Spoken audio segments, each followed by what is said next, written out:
褪車仔嘅益智遊戲係人哋送嘅。咁其實我自己由細到大都好中意玩呢一類遊戲嘅，即係我手機都會裝呢一類 app 去玩呢啲 game。然後佢入面有個收納袋，裝住啲車仔啦，又唔驚周圍抌啦。個收納袋都應該夠大，裝埋呢部主機。咁然後其實佢應該就係有好多唔同嘅關，然後你就 set 好個牆，擺好啲車，然後你就諗辦法騰佢出嚟。咁其實佢有3種唔同嘅難度，而每一種難度都各有500個 level 咁多，即係總共其實有1500關你可以過。就試下開嚟睇下先。咁我部機而家已經入咗電啦，咁然後說明書我覺得佢係有啲太複雜太詳細嘅，所以咧我好快咁樣喺度講一次俾大家知。咁咧首先部機咧佢有分4個掣嘅，咁第一個掣就係開關啦，咁第2、3就係上一關下一關，而第4個掣就係轉毛嘅掣。咁轉毛咧佢有2樣嘢可以俾你調校嘅。咁第一樣嘢就係難易嘅程度。咁難易程度咧其實佢有分3個 level 嘅。咁最容易咧就係綠色，中間就係黃色，最難就係紅色。咁每一個 level 咧佢入面都各自再有500關啦。咁仲有第2樣嘢可以調校咧，就係個玩法。咁玩法有 T、C 同埋 G 嘅。其實 T 咧即係 teaching，即係佢係其實俾 tips 你，係 guide 住你即係下一步應該喐架咩車啊咁樣。咁然後咧 C 係 challenge 係類似係啲比賽又會計分嘅模咁樣嘅。咁佢會有限時嘅。咁然後咧你越快完成咧就會分數越高。咁可以當係一個俾自己少少嘅挑戰啦，或者可能同朋友玩可以鬥下咁樣啦。咁然後 game mode 就係即係最普通嘅遊戲模式，咁冇限時，即係總之就係開始咗，咁你就喺度玩啦。咁咧然後咧佢個車嘅擺法咧，佢係會咁樣 show 俾你睇嘅。其實咧車係得3款嘅啫，即係永遠都認住咧紅色就係你要逃出生天嗰架車。咁然後咧除咗呢一架之外咧，咁其實就得呢2架，一架細啲，一架大啲。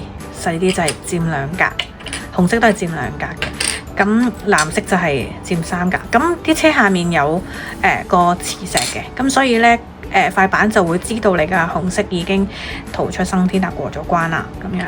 咁但係咧佢有即係我覺得佢有少少複雜咗嘅地方就係咧，你見到佢呢度好多顏色㗎。咁佢佔3格嘅車咧，你見到有藍色啦，有綠色啦，但其實都係講緊呢一架。即係只不過係咧，佢打橫擺佢就用藍色嚟表示，打直擺就用綠色嚟表示，但其實都係呢一架車，係啦。咁黃色呢個位都係，其實黃色係代表打直擺呢架車，然後佢有個桃紅色係即係打橫擺呢架車。咁我覺得其實唔使理，其實只不過總之你鎖定咗紅色，擺完紅色咧，咁剩低你2格咪擺呢架車咯，3格咪擺呢架車咯，係啦，就係咁。咁而家咧就好快咁樣，俾大家睇下啦。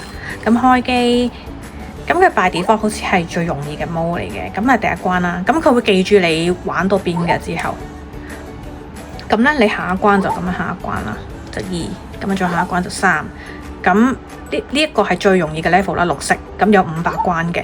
咁如果你長撳下一關咧，或者上一關咧，佢會一跳咧跳20關嘅，即係你見到有3跳咗去23啦。咁我上翻上面就跳翻去3啦。咁然後咧毛咧長撳嘅話就會轉個難易度。頭先係綠色啊嘛，因為我再撳就係轉黃色啦，然後再撳就係轉紅色，再撳就係轉翻綠色。咁然後你唔理佢一陣咧，佢就會進入你揀咗呢個難易程度，即係綠色嘅入面啦。咁頭先去到第3關，佢繼續第3關。咁如果唔係長撳咧，即係短撳咧，短按咧，咁 T 就即係教你點樣行啦。嗱，見到佢會閃下閃下，意思係佢叫你喐咗紅色先。咁你再即係下一個 step 咧，佢會再教你應該喐去邊啊。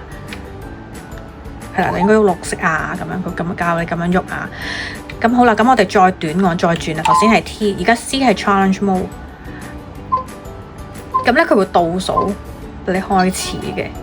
咁然後你見到佢啲格仔咧一路少緊㗎啦，咁就係代表佢就喺度倒數緊啦。咁你越快完成咧就會越多分啦。咁我去翻 G 啊，即係普通嘅 game mode。咁第3關我跟咗佢排先。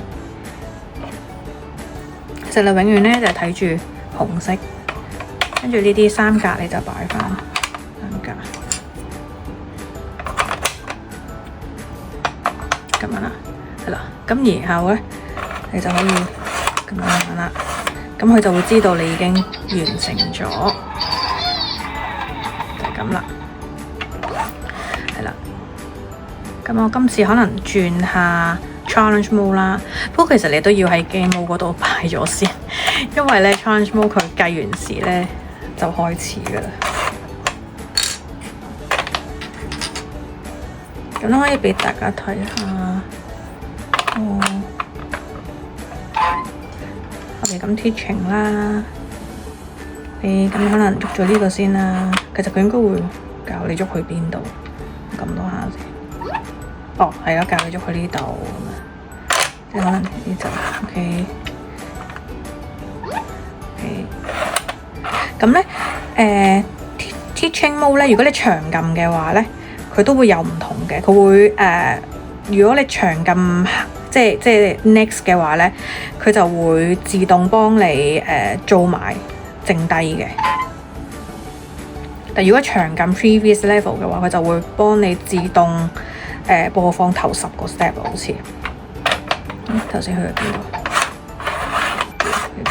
譬如咁，我當好去到呢度，我轉 challenge 啦。咁而家開始啦。咁咧，咁我而家好快完成啦。好似頭先數咗1格已經完成啦，我完成佢會放煙花咁樣，咁有5分。其實佢呢度有講咗計分嘅方式，譬如咁你呢個如果你係 within 頭1至8個 block 冇咗之前你就完成咧，咁你就有5分啦。咁如果你9至15嘅話就4分啦，咁樣咯。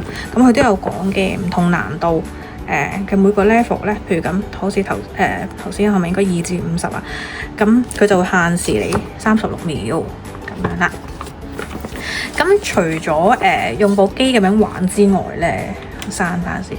我覺得咧好難得，如果有玩具咧，係有咁多相同嘅玩具咧，而係俾比較細嘅小朋友玩咧，我覺得可以用埋嚟俾佢學習數數咯。因為成日見坊間買好多咧嗰啲。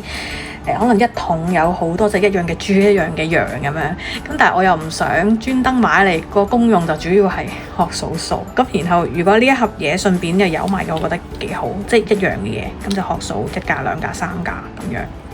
咁同埋咧，我好中意咧呢啲即舉型狀嘅嘢，因為咧我覺得可以即係例如。因為佢可以砌到凸凸冚咁樣玩咧，我都可以用嚟練到啲數感，即係例如譬如呢個細車，呢個佔2格嘅細車3格，其實等於呢個佔3格嘅大車2格咁啊。咁其實即係一樣都係佔6格啦。咁其實呢個咪無意中即係學緊一個乘數嘅概念咯，即係2乘3等於3乘2咁樣。即係如果課大少少嘅小朋友啊，即係當然都有好多唔同嘅玩法，但係我覺得就對練數感其實就好有幫助。即係我覺得除咗即係當然本身部機都好好玩啦，咁我覺得如果已經有呢一啲配套，有呢啲玩具，有呢個咁嘅 set up 嘅話咧，咁我覺得可以即係唔好嘥，我覺得可以再利用嘅。我執緊嘢嘅時候，仲想補充一句，就係佢好安靜啊，個聲音好好啊，因為我會真係會因為太嘈而唔玩啲玩具㗎。